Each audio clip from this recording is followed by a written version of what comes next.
didn't have to happen. This didn't have to happen. This didn't have to be his ending. It's so unfortunate, you guys. It's so unfortunate. He felt uncomfortable. He should have gotten off. The people that was responsible for him shouldn't have let him gotten on. And their flight attendant should have double, triple checked to make sure that his belt was secured. And even if the belt was secured and he did not meet the height and weight requirements, they should have said, hey, you gotta go.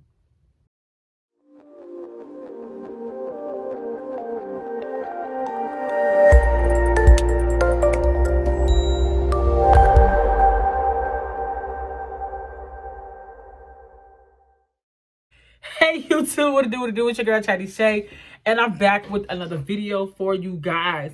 So y'all, I was literally laying in my bed and I was like, let me do this video because, all right, you guys, so I want to start off. Let me give you a disclaimer that I no way, shape, form, anyway have all the facts to the story, know all the details, because obviously it's fresh, it's still developing, it's still, it's still the early stages of the investigation, right?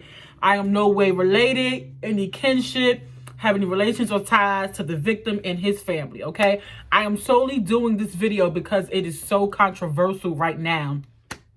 Hope I said that right. It is such a controversial topic right now that I figure let's go ahead and debrief and discuss this. All right, this is only for the grown people, okay? So for you bots and you kids who do not understand what I am saying or what I am trying to say, just go ahead and exit your stuff out this video, because this video is not for you. This video is for the grown and mature. This video is for those who can fully understand what I am trying to say without being insensitive, because this is YouTube and this is my platform and I have an opinion and I'm going to speak it. I also don't want to give out a picture that I know everything, because I don't, okay, you guys? I am slowly speaking on this because I posted a comment on the Shade Room. So I'm speaking in reference to the 14-year-old boy that lost his life tragically in Orlando, Florida. I believe it was on Thursday or Friday, okay? He lost his life. So for those who don't know, who haven't been following this story, it's only been like a day or two or whatever. He was a football player. He was out of town, or he was not at his original place of living. He wasn't with his parents. He was with someone else's parents, and they went to like an amusement park of some sort. And he got on a ride. He was not properly secured. The attendant didn't check on him, and the ride went up.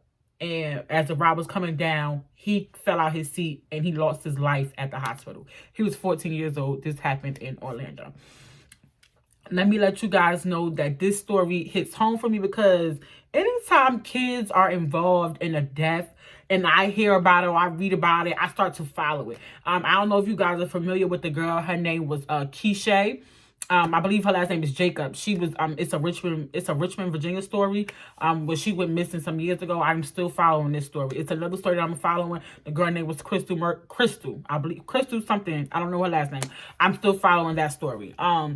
So I follow things that pique my interest. Especially when like young adults are involved, kids are involved, because I'm a very emotional person, very sensitive, and these things trigger me because I have kids, okay? So I made a comment on the Shade Room. Hopefully I can screenshot it. I don't remember exactly what I said. Hold on, let me go get my other phone. I can tell y'all what I said. Hold on. Okay, y'all, so I'm back. I had to go get my Android because y'all know now I'm team iPhone. Not enjoying this iPhone, however, it's doing what it's doing for now. It's serving its purpose. So I am recording my videos on this iPhone. So I'm just waiting for my phone to load in. Let me put my password in. Don't remember the password. This is terrible, y'all.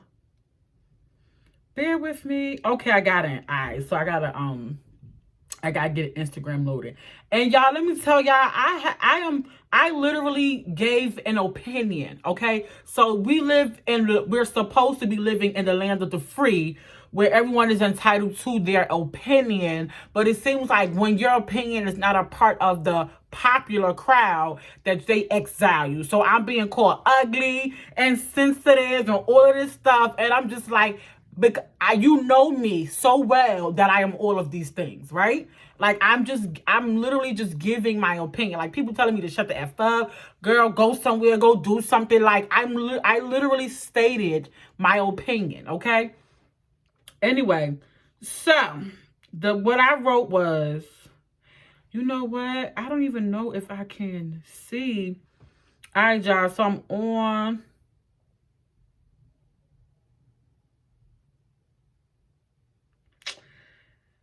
Okay, y'all. Y'all know I already know I wrote this. I am on Instagram, and I don't know how to read my comments, y'all. Hold on. Bear with me. Let me get it. All right. Okay, so I cannot see my comment because so many people. Okay, here go my, y'all. The comment has 252 replies. Let me show y'all. Can y'all see? Oh, wait, that's my profile. Hold on. So this is my comment, right? This is my comment. Let me read it to y'all. So it has 618 likes, 252 replies, and it's still growing. I said both parties are responsible. Yes, this is a tragedy, but he knew he could not fit, and they knew he wasn't buckled in correctly. Doesn't change the fact that he's gone. This should have never happened. That's all I said, right? Which I feel like, in my opinion, is a neutral statement, right? Because first, let me start by saying I believe that this could have been prevented. I do not think that a parent should be mourning the loss of their child.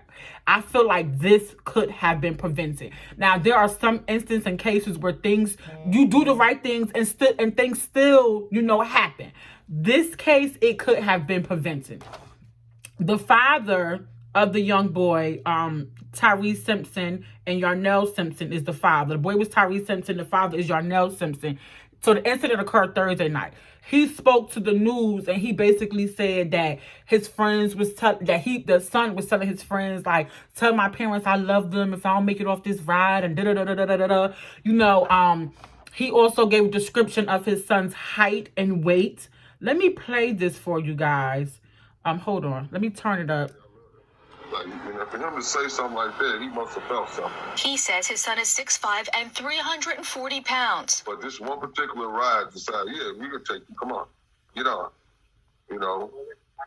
When nobody else allowed him to get on the rides. So I'm wondering what happened between now and then what made him say, come on, you can get on this ride. He says they should have stopped the ride and watched. To him, like, man, I don't know, man. If I can make it, if I don't make it down. All right, so basically that's the father explaining that his son had tried to get on rides prior to this ride and was denied access to the rides. The attendant was like, no, you can get on. This particular ride, the attendant was like, yes, you can get on. Now, let me show y'all. Let me explain to y'all. I'm Googling height and weight requirements for rides, okay? The average height and weight requirements for rides is what I'm Googling, okay? Because I know that when I take my kids out to places like this and stuff, I see it, right? So the max weight restriction for most rides is 275 pounds, okay? So I'm just trying to give you guys a picture here. So you have this 340-pound boy who's 6'5", so he's a huge boy, y'all. He's a football player, so he probably did a really good job on the field. He was a big boy. And he had been denied access to all the other rides. And this particular ride was like, come on, we're going to take you.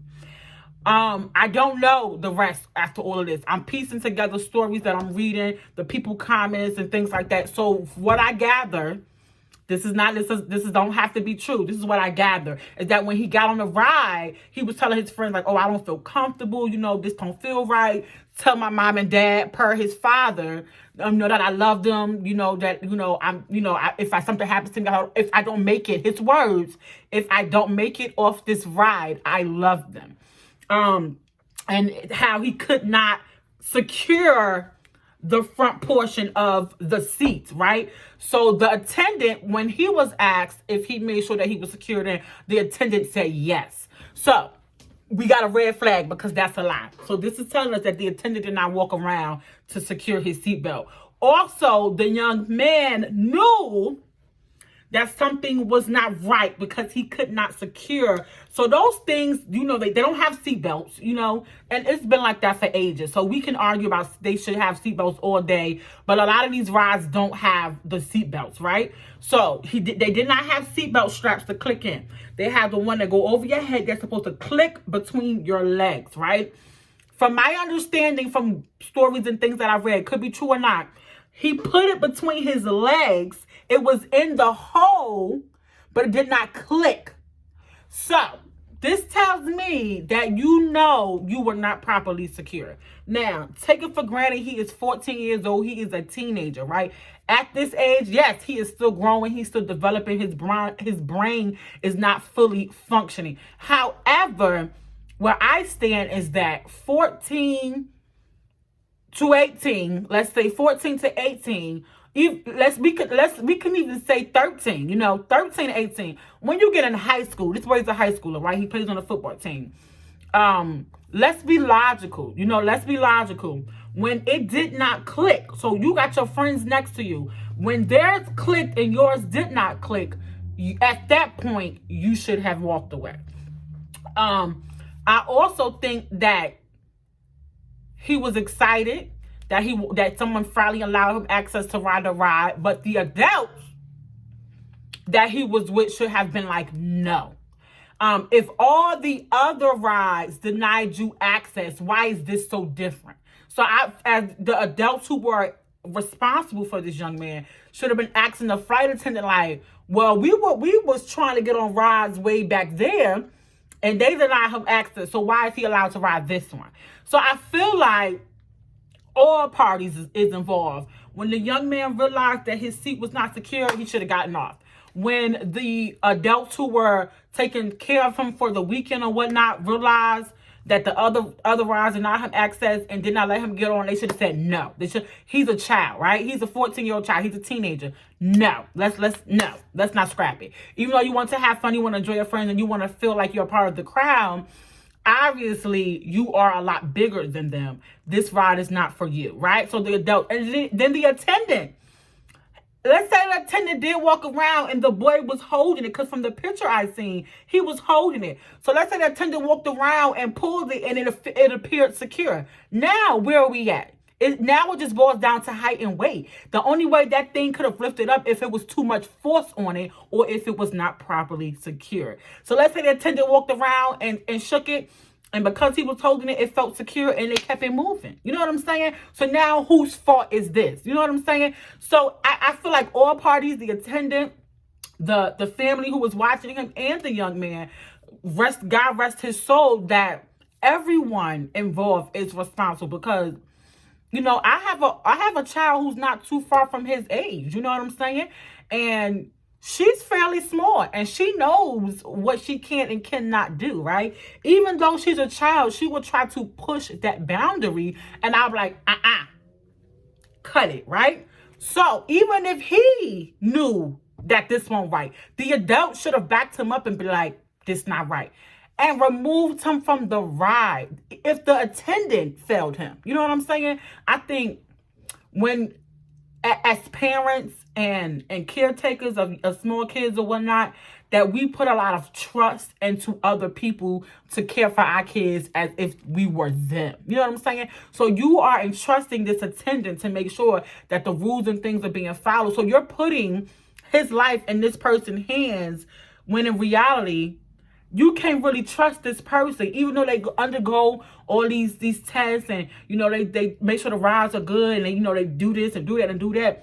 Can you really trust the other person operating this machine with your child's life, or somebody else's child's life? You know what I'm saying? And that goes for anything, you guys. Even when your child goes to school, right? And We've read them stories, you know, school shootings or whatever, where the teachers try to block the child and got in the way, and which I think is heroic, which is awesome that you would lay your life down for someone else. But in reality, can you really trust a teacher with your child? And here we go. We also hear about all the bad things that the teachers do or say about the other children. So it's like, can you entrust somebody with your child's safety? You know what I'm saying? Can you make someone just as much responsible for your child as you would want them to be? You know what I'm saying? You cannot. So let's say his parents was there and his parents said, no, you can't get on. You know what I'm saying? Good. Kudos for them, because they understand, because that's their child. You know what I'm saying? This wasn't these people. This wasn't the people's child. You know, this was not their child. Not saying that they cared less for him, but as this being your own blood and you're parenting this child, you have a little bit more compassion for that child, because you birthed that thing, or you helped create that thing. You know, you created that. Okay, something happened at my kid's school, and it's a big thing. I'm not saying, oh, where's Sarah? Oh, where's Lexi? No, I'm saying, where's my kids first? I'm going to make sure my kids are good first. And then I'm like, oh, it's such okay. It's such okay, because I birthed them. So my level of caring for them is different. Not that I don't care for the other kids, but I'm going to take care of mine first. Do that make sense? Like, you take care of, if your house not taken care of, how can you take care of somebody else's house? So I'm not saying that these people didn't care for this child, because they had to care for him because they took on the responsibility. What I'm saying is they failed him too. Okay? I'm saying they failed him too, because they should have been like, no. No matter how much he begged, no matter how much he asked, the answer should have been no. And when he realized, if this is to be true, that it did not click, he could have gotten up and walked away. That's all I'm saying. I'm being attacked because I gave my opinion. An opinion does not have to be true or false.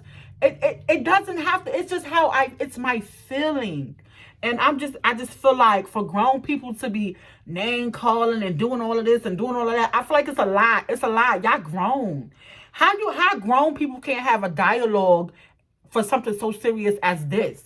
And for everybody who's calling me insensitive, let me tell you something. That I cried when I saw this story and I read what happened to this young man. So let me help you out. No, I'm not insensitive, but I am logical. If this were my child, I would have the same questions. Why did she get on? Who let her on? What happened? What was she thinking? These are questions that I would have if it was my child. Yes, I'm distraught. I'm hurt. I'm crying. But I also have to think, what happened? Why did my child get on this ride? And for my child, for the father to say that the people tell him that he felt uncomfortable, that lets me know that he knew something was not right, you guys. This is a teenage boy who plays football. He's a high schooler. He knows right from wrong, you guys. So what I'm saying is, yes, he wanted to have fun. Yes, he's not fully developed in his functioning, but he knew something was not right. For him to say, if I don't make it off the ride, tell my mother and father I love them. That's next level, you guys. That's next level. Y'all can debate with me all you want, because I want this open dialogue, but that is next level. I have never watched one of my kids get on a ride and they tell me, if I don't make it, I love you. You know what I'm saying? Like, because you always have in your mind that I'm going to see my child again. You know what I'm saying? So it's no need for you to tell me you love me, you know, because you're coming back to me. I just think that he knew that he was not coming off this ride. I honestly do. Because he knew that something was not right, you guys. And all I'm simply saying is that all parties involved are responsible. And that when he felt uncomfortable, he should have gotten off.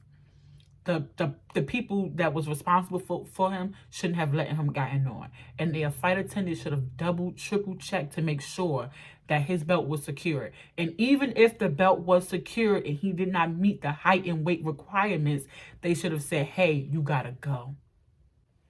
That's it. That's all I'm saying. I'm not disagreeing. You feel how you feel. You know what I'm saying? I'm not here to debate with you on how you feel about a thing. I'm not. I'm simply saying that this is my opinion, you guys, and I'm so passionate about this because there is a child involved. There's a teenage boy involved who was on his way to, mid-age adulthood, because I get, 15, 16, you kind of there, so they say, who won't make it to see 18. There's a family who lost their child. There's a father who lost his son. There's a mother who lost his son. There's uncles and cousins and grandmothers and grandfathers who lost someone. And I'm not taking that away from them, you guys. Trust me, I feel it.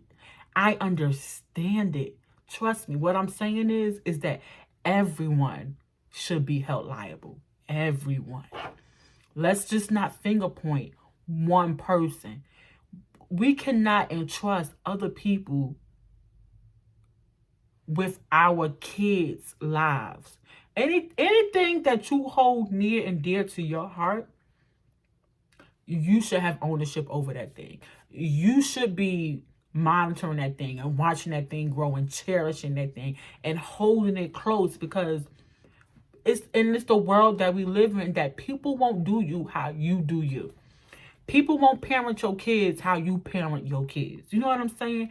So I think that when we look at this, it's a lot to be learned, you guys. It's definitely a lot to be learned, and it's a lot to take in, because it's so emotional, you guys. Really, really emotional, and it's sad that this young man lost his life, y'all. And I mean that when I say I feel for this family. Like, as of now, we speaking, I'm tearing up because this didn't have to happen, This didn't have to happen. This didn't have to be, his ending. It's so unfortunate, you guys. It's so unfortunate that this happened. And I just pray for everybody involved, all the families, all his friends, and even for the attendant, because the attendant, from what I read, was in shock as well. The attendant, and the people are crucifying the attendant because they're saying, oh, he took his time getting there. You have to understand, unless you've seen a dead body, you don't want to be near a body. Not even a dead body, a body laying on the ground, bleeding. So I feel for that attendant, because that's an image that he or she, or they, because I think it was two, will never get out their head. Do you understand? And people are crucifying these or this individual, when this was something traumatic for them as well. So I just pray for all the parties involved. I just hope that when this story comes to its full truth, that we all can just come to a common ground and just be on the same page, that it was a tragedy, regardless of how it happened, what happened, how old, who wasn't involved. It was a tragedy, and that it should have never happened. So on that note, you guys, I'm going to end my video on may he rest in peace, and may this family find some type of comfort and get the answers that they so deserve during this tragic time, because this is a tragedy. You guys, nonetheless, it's a tragedy. So on that note, don't forget to like, comment, and subscribe. Tell a friend what your girl is doing on this channel. Until next time.